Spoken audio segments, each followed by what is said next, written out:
നമ്മൾ പലരും ചെയ്യുന്ന ഒരബദ്ധമുണ്ട്. കഴിഞ്ഞു പോയതായ കാര്യങ്ങൾ ഓർത്ത് ഖേദിക്കുക.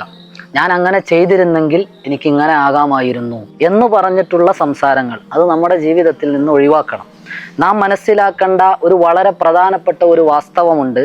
നാം ഇന്ന് നമ്മെ കുറ്റപ്പെടുത്തുന്ന സമയത്ത് നമുക്കുള്ളതായ അറിവ്, പരിചയം ഇതൊന്നും നമ്മൾ ആ പ്രവൃത്തി ചെയ്ത സമയത്ത് നമുക്കുണ്ടായിരുന്നില്ല. അതുകൊണ്ടാണ് നമ്മൾ അത്തരത്തിലുള്ള ചതിയിൽപ്പെട്ടത്, അത്തരത്തിലുള്ള വിഡ്ഢിത്തരങ്ങൾ ചിലപ്പോൾ ചെയ്തിട്ടുണ്ടാവുക. അതുകൊണ്ട് ഓരോ വീഴ്ചകളും ഓരോ പരാജയങ്ങളും ഓരോ പാഠങ്ങളാണ്. കഴിഞ്ഞുപോയ കാര്യങ്ങൾ ഓർത്ത് വിഷമിച്ചിട്ട് കാര്യമില്ല. നബി സല്ലല്ലാഹു അലൈഹി വസല്ലമ തങ്ങൾ പറയുന്നുണ്ട്, ഫലാ തഖുൽ ലൗ അന്നി ഫഅൽതു കാന കദാ വകദാ. നിങ്ങൾ പറയരുത്. എന്ത് പറയരുത്? ലൗ അന്നി ഫഅൽതു, ഞാൻ അത് ചെയ്തിരുന്നെങ്കിൽ കാന കദാ വകദാ, ഇന്നാൽ ഇന്നതൊക്കെ ആയേനെ എന്ന വർത്തമാനം നിങ്ങളടുക്കൽ നിന്ന് ഉണ്ടാകരുത് എന്ന് മഹാനായ റസൂലുള്ളാഹി സല്ലല്ലാഹു അലൈഹി വസല്ലമ തങ്ങൾ പഠിപ്പിക്കും.